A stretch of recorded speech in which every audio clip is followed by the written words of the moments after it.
Sports betting isn't about predicting winners. If that's your goal, you're trying to forecast the future. And forecasting the future is challenging.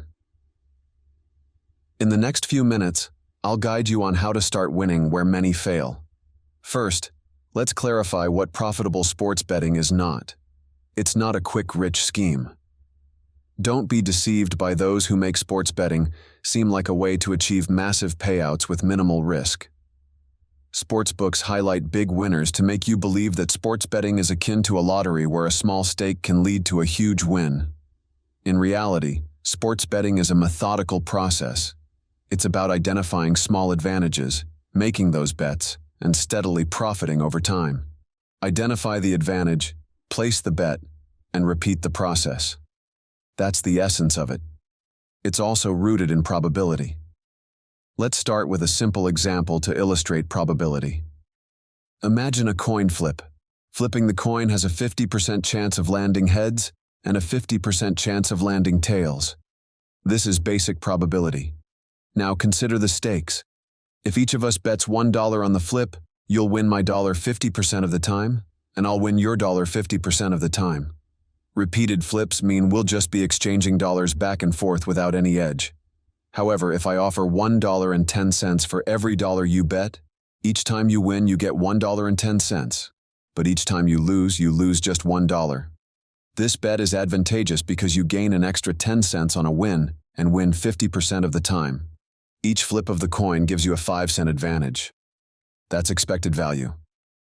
Expected value, or EV, is a term commonly used by sharp sports bettors. It represents what you can anticipate winning on average, not what you're guaranteed. His is why sports betting is more about price than picking winners. You're still making the same bet, but the value you're getting makes it favorable for you. When the offered price is better than the probability, you have a positive expected value or plus EV. But how do you determine probability in sports betting?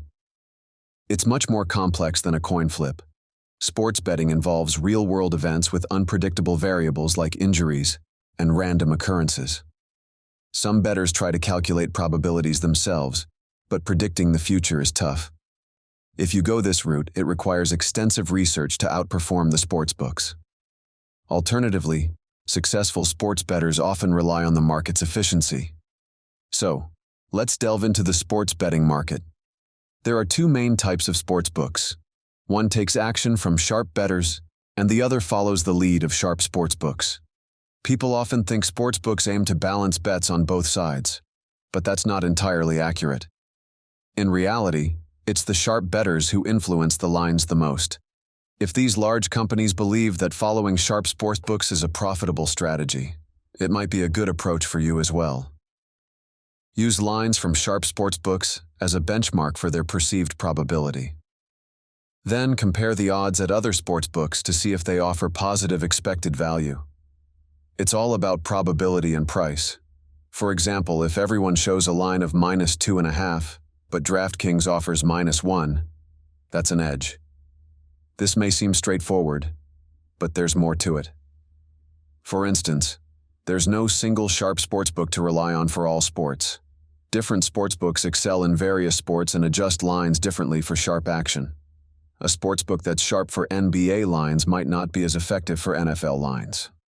Next, you need to understand how much to bet. Many bettors believe poor bankroll management is the reason for their losses. They think bankroll management can magically turn poor betting into profitable betting.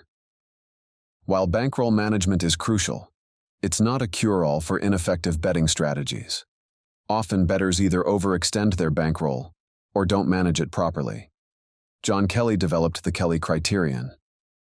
In its simplest form, it suggests betting an amount based on your edge divided by the odds. For our coin flip example, a 5% edge would mean betting 5% of your bankroll per flip. In sports betting, since we can't precisely measure our edge, using the full Kelly criterion can be risky. To mitigate this, it's safer to bet a fraction of the Kelly criterion, such as a quarter. If you're serious about sports betting, I recommend using quarter Kelly stakes. With an understanding of bet sizing based on edge, you need to identify that edge. This is where probability and price intersect. Sports betting also requires tools to assist with calculations. Probability is often expressed as a percentage.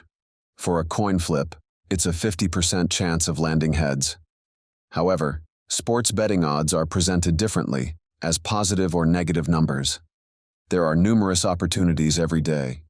Your next step is to watch another video that delves into what it really means to be a successful sports bettor.